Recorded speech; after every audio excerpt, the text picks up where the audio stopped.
Finally, this is a book about Ernest Hemingway's A Farewell to Arms. Let me get this story started with today, and honestly, this is one of the best books I will ever create in my entire life. Alright, Ernest Hemingway's A Farewell to Arms. Let's start this off with a little bit of a summary. I'm starting off because this book is split into 5 books, and right now we're doing book 1, which is from chapters number 1 all the way to 12. Let's start off with this. This is an arrival for war.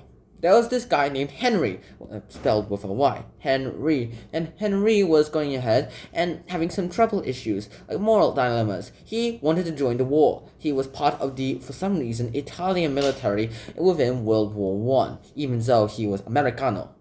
He was sent to be a Red Cross driver, and he, faked passing into the test. How did he do it? By memorizing the eye chart.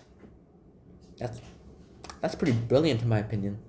As a result, they went ahead and arrived for war. He arrived for war, and his job was to go ahead and drive the Red Cross trucks to go ahead and save war heroes, aka wounded soldiers. At first, everything was going fine. He was literally a sergeant.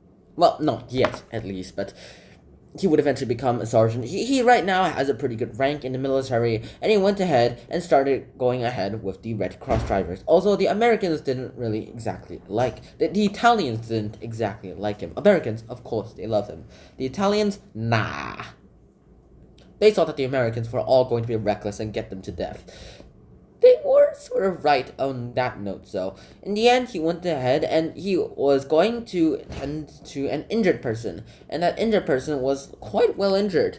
He was going to go help him with all of his stuff and all of the things to give them even moral support too, and for the ones that weren't wounded, he would give them quite good delicacies, such as cigarettes and, of course, chocolate.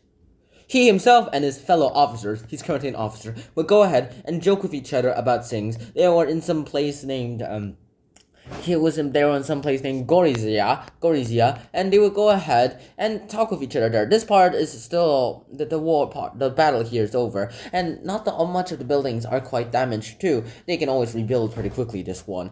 And they would always make fun of the military priest for his ideas, and it's quite interesting and amusing to read about this, in my opinion.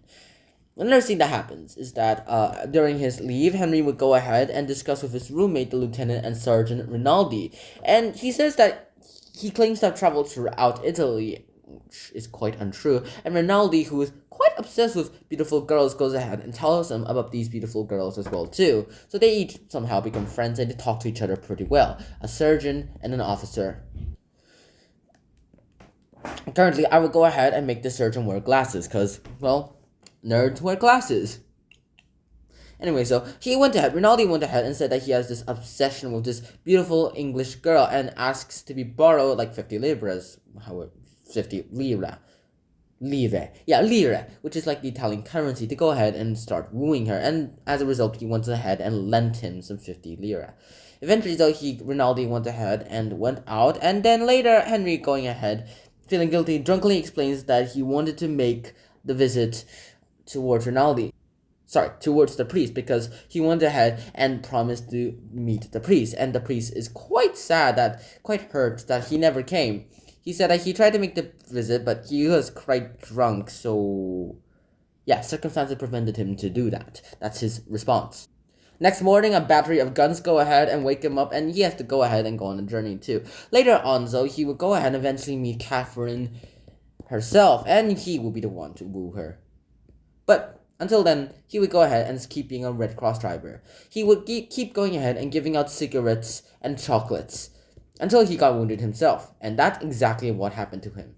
A bunch of shrapnel exploded on the Italian part of the trench. As a result, one soldier was killed with a bunch of shrapnel wounds in his chest. Another was still alive, and he himself had a bunch of them in his legs. Also, he somehow could still walk. Probably it's because of the shock that dulled the feelings, dulled the plane.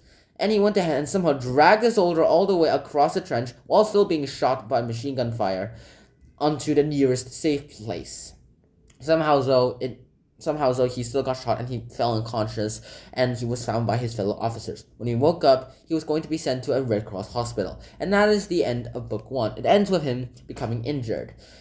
Rinaldi's out. We're not exactly sure what's going to happen to him and Catherine right now, but I'm pretty sure we'll find something interesting happening between those two, or maybe some sort of plot twist will happen.